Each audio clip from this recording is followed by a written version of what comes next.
গতকালকের গাজীপুরে একটা ঘটনা দেখেছেন যে একজন মফস্বল সাংবাদিক মানে তাকে কিভাবে নির্মম ভাবে হত্যা করা হয়েছে। আর আশপাশে তো দেখছেন অনেক মানুষ আছে, মানুষ এগিয়ে আসছে না। এই রকমের একটা ব্যস্ততম সড়ক কার্যত, কত মানুষ আশপাশে, কিন্তু কেউ মানে তাকে রক্ষায় এগিয়ে আসলো না। কিংবা মিটফুটের ঘটনায় যদি যান, অপরাধীর আমরা মনে করি যে অপরাধীর কোন রাজনৈতিক দল নাই, অপরাধীর কোন সংগঠন নাই, তারা অপরাধী।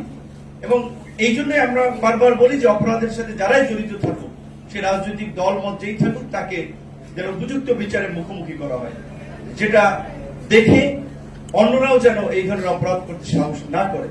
কিন্তু আমাদের আক্ষেপ এবং আফসোস হচ্ছে এই যে আমরা 24-এর গণ অভ্যুত্থানে অনেক কথা বললেন, আপনারা দেখেছেন যে মানুষ, ছাত্র কিংবা শ্রমিক টিন দিয়ে পুলিশের গুলি ঠেকানোর চেষ্টা করেছে, কিংবা কাঠ দিয়ে আপনার রাস্তায় নেমেছে, একটু সামনে ধরে রেখেছে, কারণ সে মানে বুঝতে পারছে যে গুলি আসতে পারে, তার গায়ে লাগতে পারে। এই সাহসী মানুষ আমরা দেখেছি। একজনের সামনে আরেকজন গুলিবিদ্ধ হয়েছে, তারপরে আন্দোলন থেকে কেউ সরে যায় না। কিংবা একজন আহত সহকর্মীকে কিভাবে সরিয়ে নিয়ে চিকিৎসা দেওয়া যায়, তার পাশে থাকা যায়, সেটা একটা মানবিক দৃষ্টান্ত আমরা এই গণঅভ্যুত্থানে দেখেছি। তাহলে এই যে দুটো ঘটনা ঘটলো, আশপাশে এত মানুষ ছিল, আমরা দেখলাম না যে দু একজন মানুষ এই মানুষগুলোকে রক্ষা করার জন্য এগিয়ে গেছে। এখন দু একটা ঘটনা ধরেন, এই ধরনের ঘটনা অবশ্যই নিন্দনীয় ঘটনা, জঘন্য ঘটনা, এই ধরনের ঘটনা ঘটবে আমরা চাই না।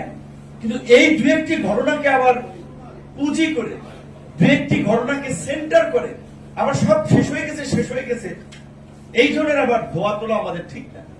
যে ধরেন ওইখানে কি স্বরাষ্ট্র উপদেষ্টা যে আসলে রক্ষা করবে, বা ধরেন উনি কি চাইলে ওইটা ইনস্ট্যান্টলি বন্ধ করতে পারতো? আমাদের এইখানে এই ধরনের প্রবণতা সিস্টেম, এগুলো তো দীর্ঘদিন ধরে চলে আসছে। আমরা পরিবর্তন চাই, বিশেষ করে অন্যান্য সরকার যে এই সরকারের প্রতি আমাদের যে একটা প্রত্যাশা ছিল, সেখানে আমরা মনে করি যে আমরা বড় রকমের একটা ধাক্কা খেয়েছি। বিশেষ করে আমরা বারবার বলছি যে যেই পুলিশ এবং প্রশাসনকে ব্যবহার করে কার্যত রাজনৈতিক দলের তো শেখ হাসিনা বা এই ফ্যাসিবাদের সবচেয়ে শক্তি এবং সবচেয়ে খুঁটির জোরটা ছিল প্রশাসন, পুলিশ প্রশাসন এবং জনপ্রশাসন। কিন্তু দেখেন গত 11 মাসে এই পুলিশ এবং জনপ্রশাসনের কি সংস্কারটা হয়েছে, কয়জনকে চাকরিচ্যুত করা হয়েছে, বরঞ্চ বিভিন্ন জনের সুপারিশে তাদের পুনর্বাসন হয়েছে। কয়েকজনকে সাময়িক সরিয়ে রেখেছিল, হেডকোয়ার্টারে সংযুক্তি দিয়েছে, কিংবা